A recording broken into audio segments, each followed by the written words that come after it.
Hi everyone, this is Seema here and welcome back to yet another story from Stories with Seema. It's been a while since I've shared a story.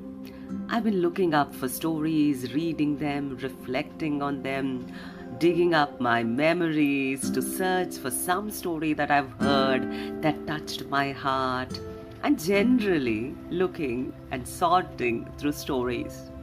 And that is when I hit upon this story, a special story, and decided to share it with you on this beautiful day. Yes, here I am sitting by the window, sunlight streaming on my face, a little bit of noise from time to time, but that's okay, isn't it? So let's begin. There was once a poor family who lived in a drab little house in a neglected part of the city. Now they tried to be a happy family, but times were hard and jobs were not easy to come by. And as time went on, they began to feel more and more depressed. And you could see this depression etching itself even on the house they lived in. They no longer bothered to clean the windows. They didn't tend to the little patch of garden in front of the house. The paint peeled off the door and cracks appeared in the brickwork. Things went on. Life was difficult. And just then, one day, the eldest son of the family, as he was roaming idly through the town, he came upon a marketplace. Now the marketplace was buzzing with activity. So much of activity, so much of noise, and somehow seemed to be a happy place with so much of noise around, people eager to buy. And in spite of his feelings of near despair, the boy found himself caught up in the excitement of the morning market. He stopped to watch people buying fruits and vegetables, bananas for sale, apples for sale, oranges, juicy oranges for sale, buy one, get one free. They seemed to call him, beckon him almost. Freshly baked bread and tempting cakes all around. He smelled them. The smell, the joy of just smelling them was enough to bring a smile on his face.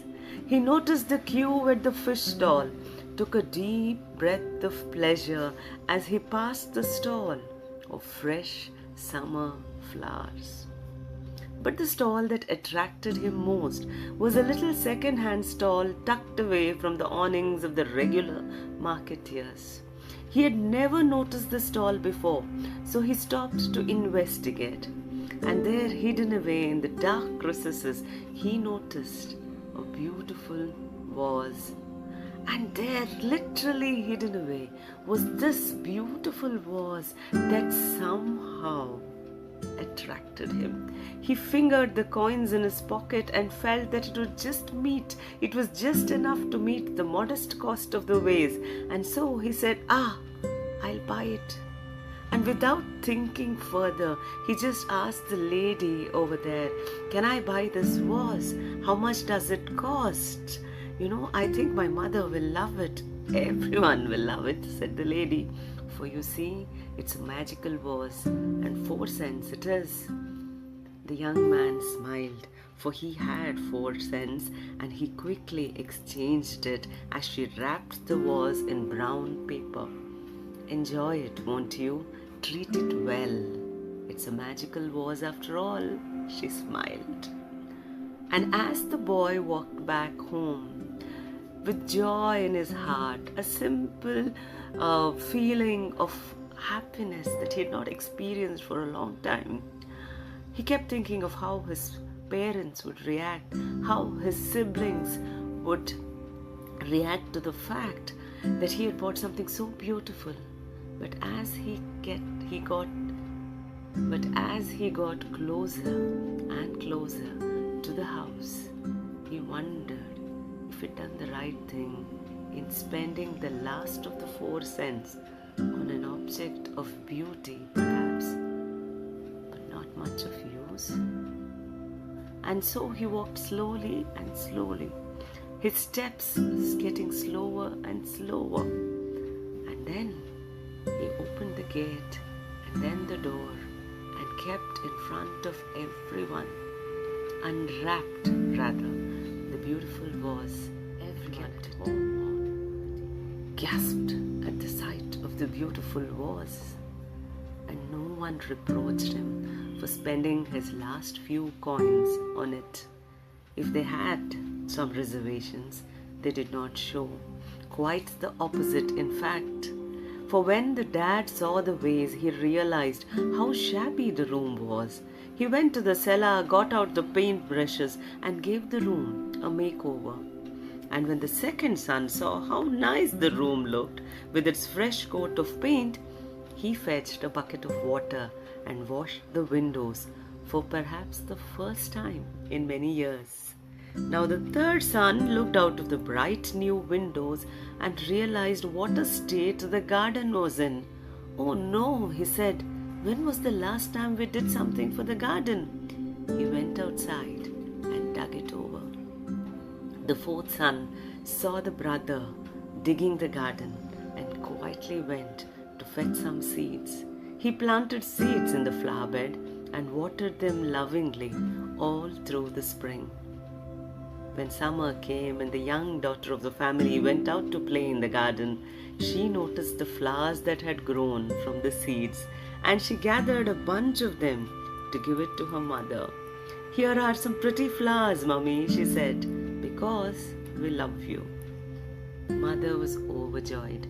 With tears rising in her eyes and a lump in her throat, she put the flowers in the vase and told her son, "Son, you were right. This truly is a magical vase." The best things in life are free, isn't it? And somehow we lose sight of them.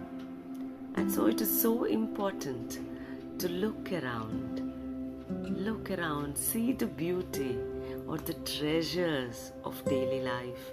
When was the last time that you looked around for those small sources of joy around your house? What is the magic vase of your life? It needn't be just your house, isn't it?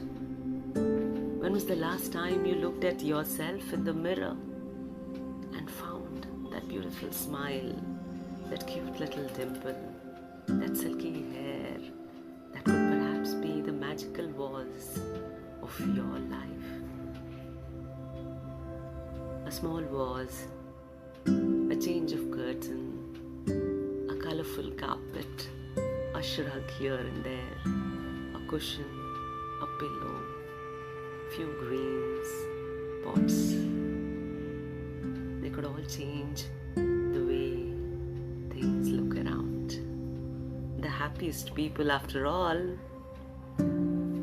are not those who find their golden ticket. They are those who, while in pursuit of worthy goals, discover and treasure the beauty and sweetness of everyday moments. Isn't it? After all, where your pleasure is, there is your treasure. And where your treasure, there is your heart. And where your heart, there is your happiness. Go find that magic vase while I look for mine. Thank you for listening, and I hope you enjoyed the story as much as I did. Do write back to me in the comment section as to what was your magic vase. What is it that brings a smile to your face? What is it that makes you look at things differently? Thanks again. This is Seema signing off. Until next time, goodbye and take care.